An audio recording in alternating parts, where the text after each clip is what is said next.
嗨，来车工厂的朋友大家好，我们现在已经到了 DMS 的总部哈，这就是 DMS 的总部。那它整个就是这一区就是一些汽车的相关行业啊，那边有 ABT 啊，然后法拉利跟玛莎拉蒂。那这还是昨天我们在机场测试的 M5哈。这是 Rob 他自己的车，770匹的 Stage 2 M5， 这车真的很快，我们历经了几个小时，18个小时，终于抵达 DMS。那我们先进来拍一下它的那个空间吧，这个客休区啊，温馨的客休区。His idea is that he wants the other competitors.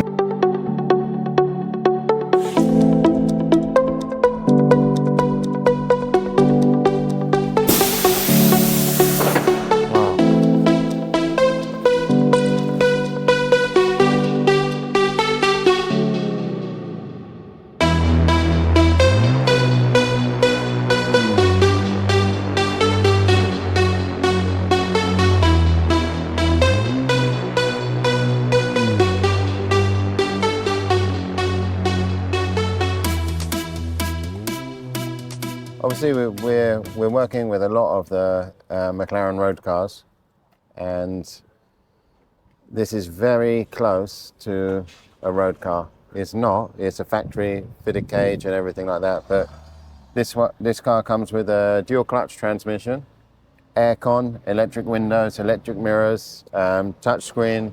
So this is designed to get somebody who's into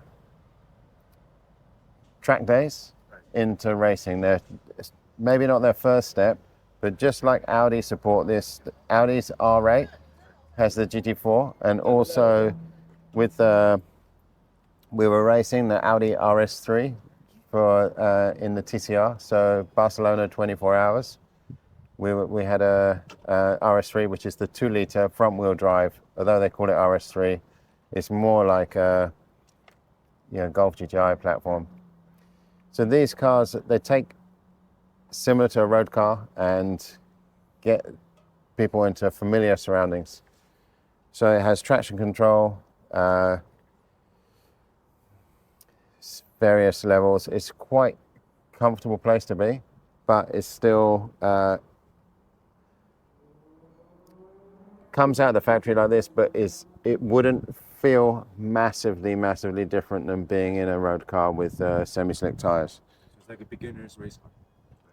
I mean, lap time's very different. So it's not really beginners, because to get the best out of it is very hard. So if you're in a 600 LT, this will probably be 15 seconds a lap faster around Silverstone.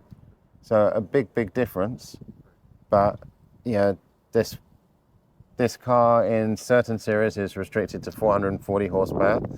In the series that we're running in this year, it's 540 horsepower, but the car's very heavy. It's filled with fuel, ready to run, is about 1,600 kilos. It's very heavy for a race car. So it's fast, but the weight is, we're on the 3rd generation of brakes now. We tested a few things, and it's now running Alcon front setup, completely new hubs, discs, pad compound, and now it does last a lot better. But as you see, it's you have an aluminium door. 那它这个马力统一规格，会有人作弊吗？一定会有人作弊嘛？ Basically, since the start of racing, always someone's tried to bend the rules, whether on the rally cars it's the size of restrictors or everything, but it's very simple. And if you enter a series like this, if you're faster than everyone else, they will give you a penalty pit stop. Okay. Or if you're faster than everyone else by a certain amount, then you're disqualified. but it's not just the lap time. So on the circuit, they have a number of speed traps. Okay. So if we want to run this in an open series where there's no restrictions, then we can do whatever we want. We can take the additional weight ballast out. We can run whatever power we want. We can run whatever suspension height. But when you go into a controlled series, they're strict on minimum ride height, minimum weight, and maximum power. Okay. So it's very, very easy for them to see. Is you have a data logger. They give you a format that it measures the boost pressure, throttle position, speed per gear. So if the rev limit is set at, say, 7,400 RPM and you're running at 8,000, they'll know. They come to car, take the card, they'll see what boost is running in each gear and the speed traps around the circuit. If someone's hitting 170 kilometers and you're hitting 180, for sure. So yeah, there's plenty of open series where you can tune the car or set the car up to however you want. But if you want to go into a one make series, they're very, very strict. Okay. So we'll be on there's like 17 other 570 GT4 and Artura GT4, the new model. So we will literally be in a very, the scrutineering to do it is extremely strict. The GT3 car run in an open class, so no restrictions on there. Okay. So that would come with, depending on what series, 550 or 500 horsepower, and we're running that 700 horsepower. So for this it will be 540 horsepower and ready to go 1600, about 1590 kilos. Okay. There's a few things you can change for advantage. So each car is different setup for as well as driver skill. You can choose. So it's like if you have the aircon on, right, it's a bit of a drain. Even though the map compensates and the map will give slightly more power if you put the air conditioning on, but it's still a drain and it's still a drain on your fuel.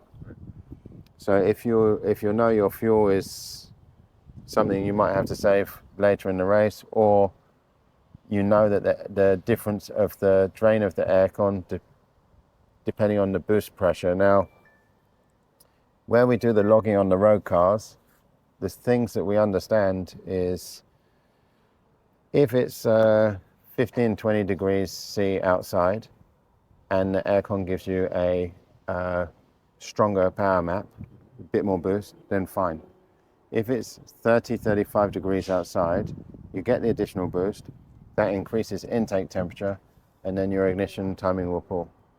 So it means that the offset is sometimes better to run with the aircon off, but it gets very hot, especially if you're following a car. Yeah. So my strategy, I'm having aircon off. So we have the shirt with the pipes going through the shirt. Yeah. No, so you have an ice box with water, and it's going through the tubes. Okay. So it's like so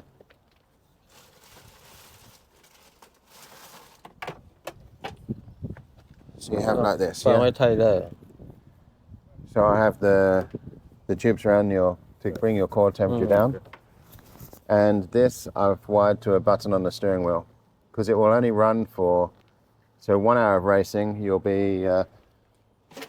probably get 4 or 5 minutes of cool. Okay, that's it. So when you find yourself so uncomfortable, then you press hold, maybe 10, 15 seconds, cool your core temperature and keep going. 90% of people will run the aircon. They just want to be comfortable. Obviously, the fitter you are, the better. But the other thing is you have a choice of 2 steering wheels. You have a smaller detachable steering wheel, Right. which is more manageable, but you then lose the rocker gear change. Right. So you've got down and push for up.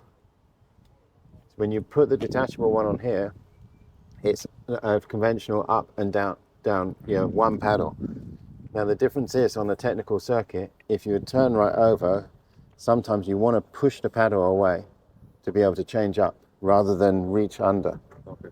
So having the two-way like that is is more of a advantage than having the smaller detachable steering wheel, because to get in and out on the pit stop is a bit hard because this doesn't come off. And what else on this one? This has a full Motec logger live as well. Now we've also wired that up on the CAN bus because you can't turn the ABS and traction off fully on this car. Right. It's not allowed in the regulations. So we went into CAN bus and measure whenever the TC is, as in anything, ABS, or it measures the yaw and the rotation, and you can see on a purple bar we have like a rev shift lights. The purple comes up to say it's coming in. Okay. So it then balanced the drive away from the traction. Okay. So then you don't have to look at data. You're just it's very bright lights you see from the corner. Okay, I'm triggering the TC, or I'm triggering the ABS before you've even had a light on the dash. So that's very useful.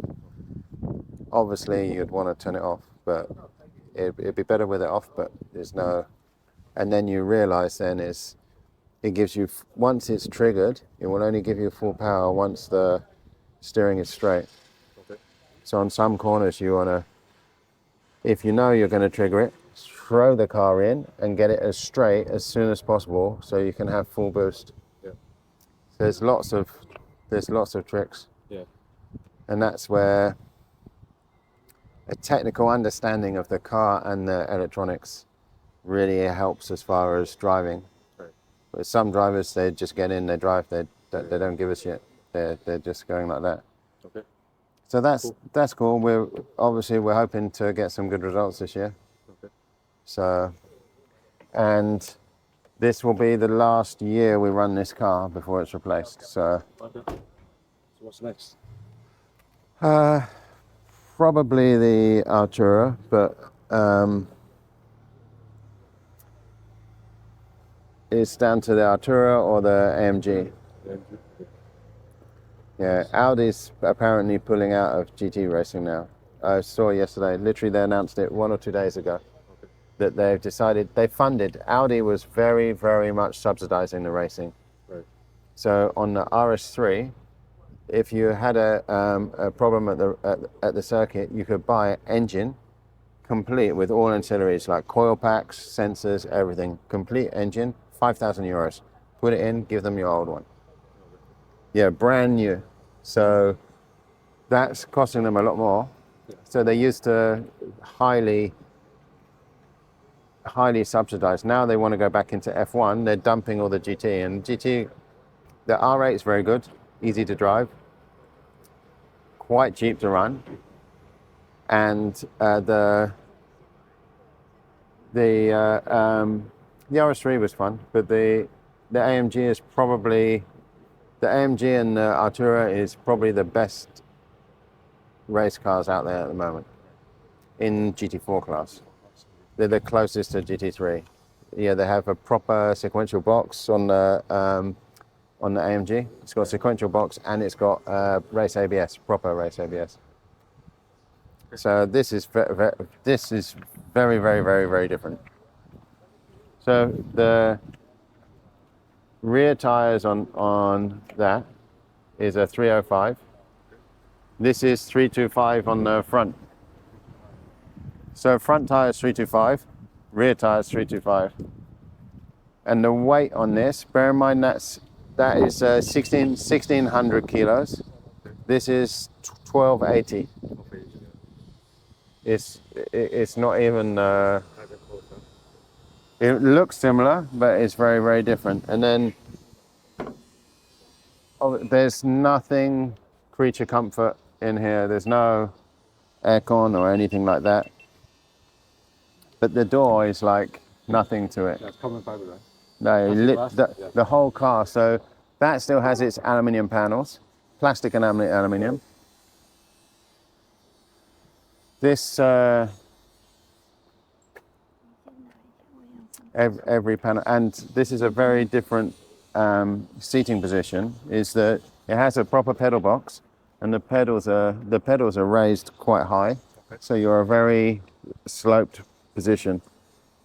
So you'll see that there's the floor level, and the pedals are up like so high, so you're actually like that. The reason there, and you have a very, very solid part of the tub footrest. That will, if I liken it to a leg press, that will need the equivalent of about 20 kg leg press, like hardly any pressure. This is about 110 to 130 pressure with 1 foot. But with 1 foot, and so you support otherwise your whole body shifts in the seat. So you have 1 foot to support, and then you're stamping on the brake extremely hard. So it's quite exhausting, and the only ventilation at all coming into the car comes through the front of the wing mirror. There's a hole in the front, and it comes through here. So that's the only air coming into the cabin. So if you follow a car too close, you get all the exhaust fume and gravel, everything. Yeah, whatever, it comes straight in your face. So it's quite a hostile environment. And for an example is if you take, let's say a very fast car around Silverstone will do, 219, 220, fast road car, something like a 720 or something like that, 765. Something on some very semi-slick tire. That will do, I did a 211 in qualifying. This will do a 154. So it's like half a minute faster than a 765 LT. It's not even anything like it. And there's a lot to change on here there's no settings. This has a lot of settings. 我要接电话，我接电话一下。没有，我要帮客人开门。 You've got a potential of 9 maps. We're using 7, of which we've calibrated. I've got some notes on here for if I've got 2 drivers. So I can have +1 ignition, +2 degrees ignition, -1, -2, -0.25 bar, or qualifying map, or if you're behind a safety car, save some fuel. But normally you'll be adjusting this. If you're following someone who's got the heat from their car going into your intake, then you might change the map for the ultimate. Then you've got throttle position, same like a sprint booster, but we do all that in our own software. So if a customer asks us for very aggressive throttle in, say, dynamic mode, we can do that, or very linear. Something like on the M2 competition, we make it more linear than stock to make it more controllable. ABS again, as your tires start rubbering in, so you'll probably go out on 5 or 6 with a fresh tire and dial it back to 3, maybe 2. What is this? It's a special header tank. That's where we use we pressurize it up to 1.6 bar, put the high pressure in the system to increase the boiling point. So, but obviously if there's any leak or stone chip in the system, it's coming out. So it's for cooling, or that's for cooling. So that's radiator. okay. We'll come back here, and everything is bled automatically from the highest point back into here. So you bleed the system, self-bleeding back into so you've got bleed pipes from everywhere. That's a pressure sensor, and then we have a temperature sensor, and then that's to release the pressure, that's to pressure up. Quite normal. Then again, you got water, yellow because it's system pressure is for the 系统压力 system pressure is for the pneumatic shift. OK， So for your air shift for the gears, and then you have manifold pressure. So you know 没错呀，气管压力。 that's when I know if the map sensor is bad or it's a misfire. 嗯 Then I've got everything from the car I'll scroll through. So water pressure 0.35 bar. Once it's up to temperature, that will be 1.6 bar. Temperature of intake manifold. So all the stuff you'd normally be logging, this is logging as well. 哼 OK， So it's got a built-in logger. Manifold pressure, gearbox temperature. It's got a sensor on each suspension to see how much travel you're getting. So it's measuring the travel, so you know what springs to change if you're getting too much travel. Then steering angle, but you see it's brake pressure front and rear. So I can measure the hydraulic pressure, and then if you find you want more front to back, I have a mechanical brake bias here. OK， So you're adjusting the brake bias, but also reading the Yeah. balance of the brakes with data. 它连那个避震器的那个行程都看得到。那你就会看到说，譬如说4个行程都不一样，其中一只可能弹簧会挂还是什么，它就马上就可以知道，你就可以针对那一只去。 And yeah, it's very, very much data. Yeah. When we're logging with the road cars, to get that amount of data live, you normally have to patch the ECU to give you the same functionality as the manufacturer.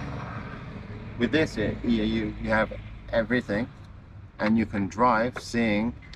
So we've actually got a small laptop i7, a small size one that we normally fix to the dash of the cars that we're road testing. We'll put it on the dash top, and we'll have all the same live data. Manifold pressure, manifold temperature. We can look at the logs after, but it's very much better to see sometimes that, yeah, okay, when I accelerate in 4th gear, the temperature doesn't breach 55 degrees. If I accelerate in 5th, it breaches 55. So it's one thing looking at the logs after, but we also have a lot of live data that we'll see. That's the situation where we need to bring it back just a little bit. OK， So if you run the car on a dyno 4th or 5th gear, and then suddenly on the road you find it higher, things that's different is like if you're full acceleration 5th gear, like the speeds we were doing yesterday, the car's having to push through the air pressure. So the wind resistance puts an additional load on the engine that's not on the dyno. So when we see that, is that on the dyno is fine, but sometimes on the road it's putting it just a bit more that we know most Bosch ECUs will start to retard ignition at between 50 and 55 degrees intake temperature, and then normally above 58 they'll start to reduce boost, and by 70 dumps fuel to cool the engine down. So we want to bring not just on the limit, but a very safe margin from there. OK， You know, always is we like to find where the limit is and pull back from there. Right. The reason is some customers will be like, well, just give me the max. Give me the max, I want the max. Well, no, you want to have the max that is reliable and repeatable. So you want the reliability and the safety, but you want to do it. I mean, look, yesterday, how many runs were we doing the M5? Right. Back to back. Back to back, Right. back. No limp mode, Right. no reduced power, no nothing, no overheating, nothing. Right. I say everyone says they don't care until they get a problem. Yeah. So come back to me with a problem and tell me you don't care anymore. Yeah. So for sure, that's not how we work. It has to be. Tony, there's food, is there? Yeah. There's food there if you want. Yeah, we can. But basically, yeah. Don't worry, you can catch him anytime you think. Yeah. No, it's everybody wants the maximum. So I'm not saying 才是看我有点奇怪的。 I'm not saying we're only giving, say, 80%. It's like, let's say if it's not always horsepower, sometimes it's torque or whatever, but let's say maximum power that a car can have is 550 horsepower. Right. Safe is, you know, you bring it down, safe is maybe 530. We'll probably give 520. So just under what we consider safe. Right. So that if that car has a slightly lower grade fuel, or it's a very hot temperature, or the spark plugs are slightly old and the gap's getting bigger, we want it to run repeatedly at that level. Very important when you get to the more, is like this B58 engine, like the M140i. Right. A lot of people are, okay, then I want to have 700 horsepower.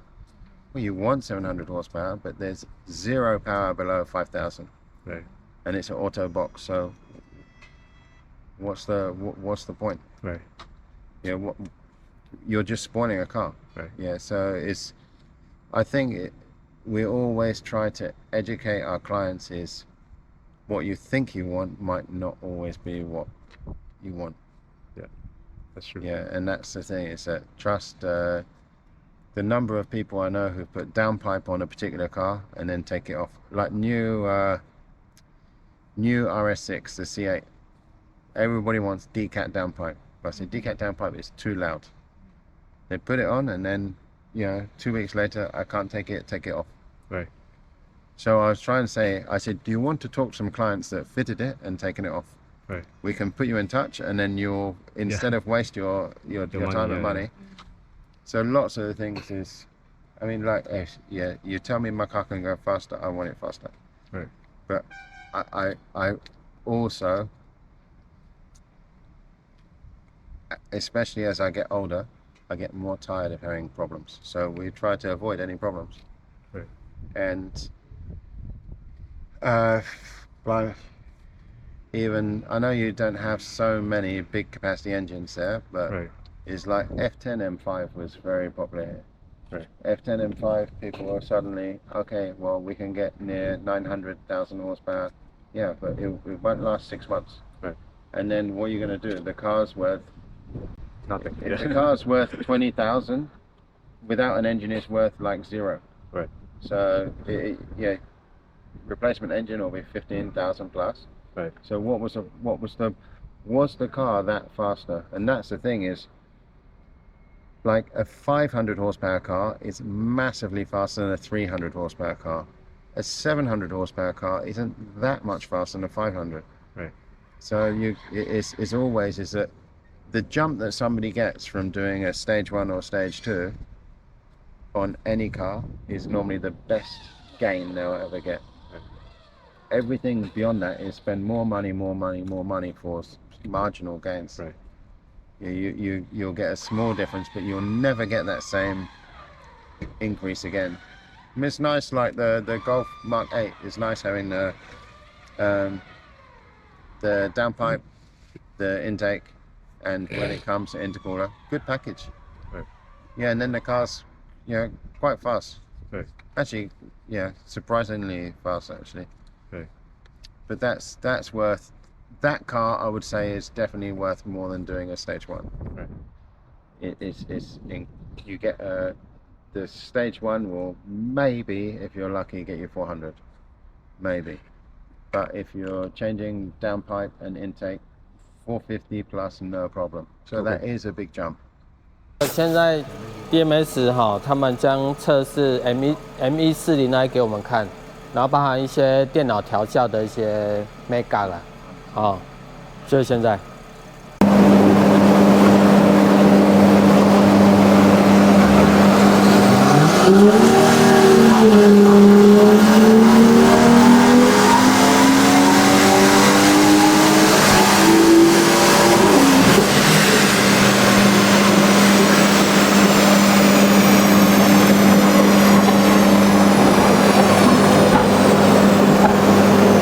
刚刚拉490 PS P 嘛，那换算为 HP 的话是496 HP。好，这是台湾比较常见我们常用的数据。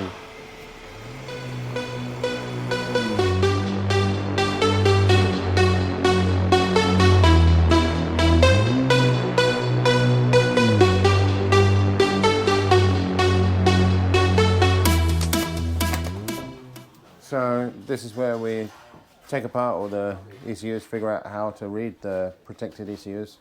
the ones that we can't get access. So we'll take a previously unlocked ECU and a locked ECU and try to get a solution. So this was from, that is from a 2023 RS6 C8. That's from a 2022 M4, new one, GA80. That's we were testing when we were first unlocking the M2 competition, the locked ones. Okay. Then when we were actually replacing the ECU with a spare ECU until we had a solution. These are two custom ECUs that have been sent for us to tune and send back. Both locked M2 and M4. And then we'll strip apart ECUs from the cage and see if there's a lock processor, if we can change the processor. So this is one bench, then we've got behind is where we'll do any so this is when some ECUs you can only program through a gateway, through like a central gateway on the car, sometimes on another control module, and we'll wire up, so we'll make a harness that we can, from the computer, through the gateway or control module to the ECU. Okay. So we're replicating a fake car for the ECU to sit in. And then right here, that's for the new Mercedes, the 9-speed gearboxes.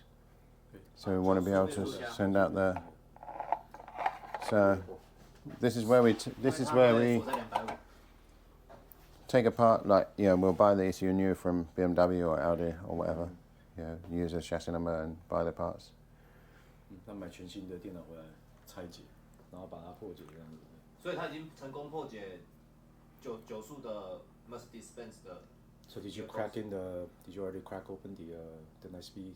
9-speed is fine, yeah, but the CPC you have to. If you want to do the CPC, you need to currently buy a new CPC. They're only one-time coded. Okay. So they're either coded to the car where it's locked or coded right to the car with it open. So you can change, like the sports display that you see on the BMW. To change it on the latest Mercedes is inside the ECU and the maximum torque limit. But we can get around the torque limit currently because we can change the tables that send the data to the CPC. So the ECU has a scaled map which tells the CPC. So to a certain point, we can avoid someone having to buy an additional CPC at a certain level of tuning. Once you change turbos or something like that, you have to buy an unlocked CPC. Okay. But not really an issue. It's only really for C63, E63, you know, the 4-litre. A45S, no need, unless you really want the dials changed on the dash. Okay. But I don't think it's that important. Not that someone wants to spend another £2,000 nearly. Okay. But yeah, the gearboxes is a lot of it is. We'll try and find a connection to the ECU without having to get to the gearbox. So like on some of the BMWs, you can split the loom. You can split the loom on a plug near the bulkhead, near the windscreen, and we'll give you the connections to connect to there. Like I say, on the M2, not much point because the gearbox isn't slipping. Right. If you had so much torque that it slipped, you increase the clamp pressure. Okay. Very important on some cars, but not.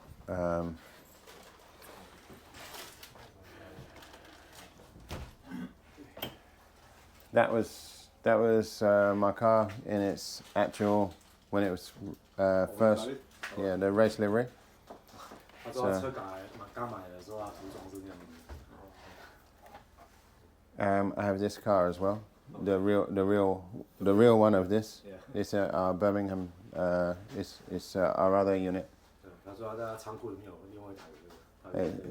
Very nice to drive.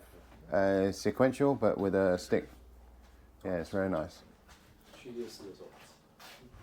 So this is where I'm normally doing the stuff. Yeah.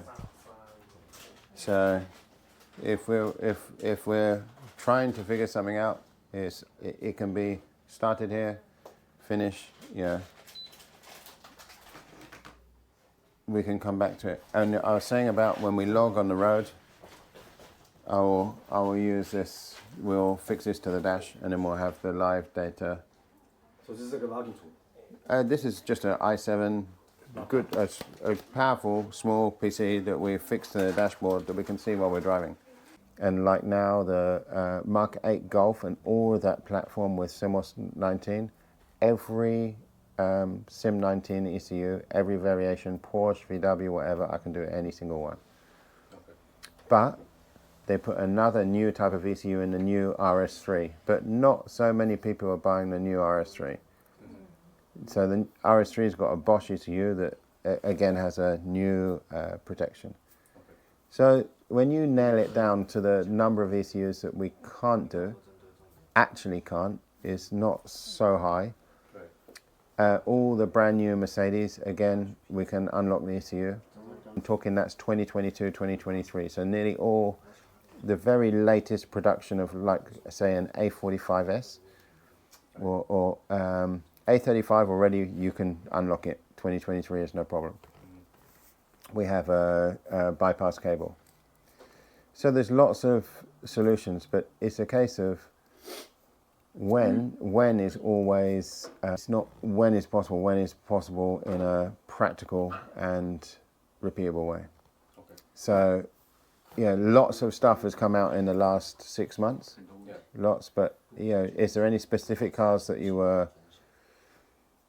No, nothing specific, just general. General. Yeah. So that's how it happens. That's why I will buy the ECUs. I will never say to a customer, can we experiment on your car? Right. So I'll either buy a car or I'll buy a spare ECU, and then if we have a problem, damage the ECU, we don't have to say we're waiting 10 weeks for a replacement ECU. I have it there on the bench. We can put in a new ECU, program and test and play around with this. Have a problem, we put back his untouched ECU. Okay.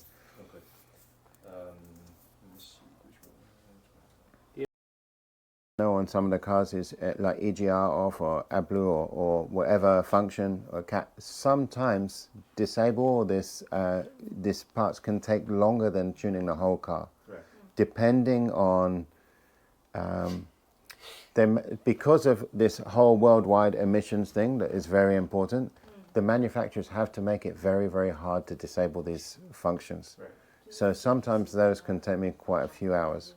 OPF or something like that. It's all possible, but the DMS file that you give us, right? That you give us, will somebody be able to open it and see what's inside? Open the file? No. No way, right? No. Download there's many tools available worldwide. CMD is it was one of the very first. Right. This is two important things. One, it was one of the very first. And I bought equipment from them in 2001, okay. And they were under a different name, the company. Okay. And one of the guys was one of the head guys at their office. Their office is here. So a lot of the head guys, they know there's a chance to make, maybe not record this. Yeah, please don't. With a normal general diagnostics. Then we have a Porsche license, PWIS 3. So PWIS 3 is licensed, but when you get a license as an aftermarket, sometimes you're 6 months behind the latest release. Okay. So although it's official and it's paid for to Porsche, they treat you like a body shop. You don't need these cars have only just come out. Yeah, so if we plug on there, it's like not recognized. Yeah, so we have to wait for update. Already be able to clear everything. Okay. So it's a kind of it's a nice backup system that's better than Vacom in that. One time you want to give a car back to a customer with no fault, yeah, that's when it's invaluable. Okay. The car's outside, he says it's got airbag light. I'm like, okay, hold on. So it's a super. It's just one of those things. It's not essential, but when you need it, it's essential. So. Okay, next, Porsche Cayman GT4. What could be done for tuning wise? Most people it's just OPF delete and tuning. It makes good power. What about headers and Headers makes like no difference. Yeah. Some headers lose power. Some lose power. It's just like have you seen this brand? It's an American brand. They do a plenum that's supposed to split the air more efficiently into each bank. Absolute bullshit. Like it's like 6 hours to fit it, and €1,500. Yeah, the kit, and it does nothing. The only ones that work is when they're using a plenum that fits a larger throttle body. Okay. But if it's the same size throttle body, this airflow thing, just like many headers, is look, we're in the business of selling parts to a customer, but if a part makes no difference, I just will not sell it. Mm-hmm. If they're adamant they want it, I'll say go and buy and fit it somewhere else and bring the car back. Mm-hmm. But I will not sell something that does nothing. Okay. Is there a TCU software for Audi CVT transmission? Yes. 因为问过了 CVT 问过了，你问过吗？我之前问过。你用过？ Yes, I'm. Yeah. Yes, but you don't want to do it. No, I can. Yeah, it's like it's I. It's no point. No, I'm just not a fan of this gearbox. It was very short-lived. 他说他不喜欢这个变速箱，不是很想要写这个变速箱。Yeah, I mean, yeah, it's kind of pointless. I mean, yes, you can. It's like it feels to me like you're driving around with a slipping clutch everywhere. 48V vehicles. Yeah. Can we do it? Nearly loads of stuff is 48 volt already. Or these cars with the 48 volt battery and the gasoline, and they call it hybrid vehicles. Yeah. Okay, they call it mild hybrid, yeah. Yeah. Or super mild hybrid, yeah. Right. All this is doing is you have a normal starter motor. Right. Yeah, that's from onto your flywheel, and then you have another starter motor, which is your alternator. It's called a starternator. Right. So when you first start the car, it's off the normal starter with a gear. Right. When you do stop start, the alternator is actually converting into a starter motor and starts the engine from the rubber belt, the drive belt, starts it up again. Because it's easier to start, it's warmed up. So this mild hybrid is actually using the alternator to drive the engine belt a little bit. It's like it's not really hybrid. So can we tune the ECU for this? Yeah, but as long as it's not a locked ECU. I mean, there's so many of this car that you've already been tuning. In Taiwan, it's like they're saying that like most of the tuners in Taiwan saying that they can't do these type of cars for some reason. You mean that? Okay, so 2022, like I said, the BMW that you have to send the ECU to get unlocked. The ECU is no different. So MG1 can run on 48 or 12. Okay, and he has a question that is it possible to put up like horsepower data for stage two on your website? Because right now you only show stage 1 data. Yeah. Okay, so we don't advertise anything stage 2. Okay. The reason being is already you see what happened with APR. The government was like, what I'm saying is how can they take such big action against VW, Mercedes, Peugeot, all this bit that broke the emission laws, the manufacturer, and then you have a small company with breaking their emissions laws every day. Yeah, Right. sorry, but mind you, that I think that was only in Europe. Yeah, but still, yeah. What if is when you've put the advertising in the public domain that DCAT this that whatever OPF delete, then anybody can screenshot and that's it. They come back to it. So whenever we advertise something, it'll be high flow exhaust or turbo back exhaust. We never say OPF delete. We never say DCAT because if I know in Europe it's very strict. America now there's no tuners doing stuff like that. So yes, we do it, but we do it on a way that I don't want to unnecessarily draw the attention. Yeah. Can we do a Mercedes-Benz 7-speed gearbox? Not really. Not really. I mean, you can make modifications to the gearbox, but the software is like a self-adapting software. So you can reset and it will relearn, and it's supposed to constantly take up for wear. So it's a really fucked up control unit.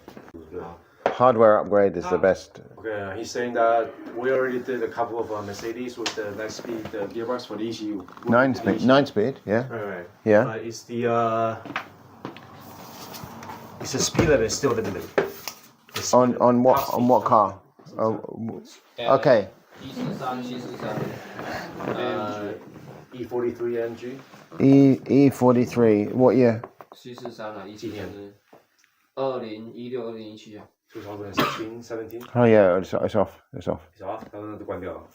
所以都虽然它9速，但是还是Okay. 没有出现。 The only one is on like 2020 production. So 2020, 2021. Like E63 and some of this E53, the 6-cylinder straight. It will get to 250. It will pass 250 and then start. It can't quite. It's not like a stop. There's two limits. One in the ECU, and then another in the CPC. The CPC. Okay. You can recode the CPC on some of them to 300 if that car was available with the AMG drivers package. So if the factory option included AMG drivers pack 300, or sometimes it's even 305, but if it came as an option, then you can sometimes code that option into CPC. But to take the speed limiter fully off, you'll need to replace the CPC. So hardware upgrades, and can you do like a special ECU for it? Yeah. Yeah. Okay. It's some part depending on the parts. Yeah. Right. But yes, anyway. But it's just again a matter of time. It takes a bit of time. To give you the car and then what parts he's putting on and what he hopes to achieve. The most important thing, any hardware, the downpipe, if you're changing the downpipe, must be very, very good brand. Because you're saying about O2 spacer, if it's fabricated and the pre-cat O2 sensor, the lambda sensor is, here's the downpipe. If they set it too far out, you'll never get a correct reading to be able to control the fueling. So the downpipe is the most important thing to use a good brand. All the BMWs have the ZF transmission, right? Pretty much everything, yeah. Okay.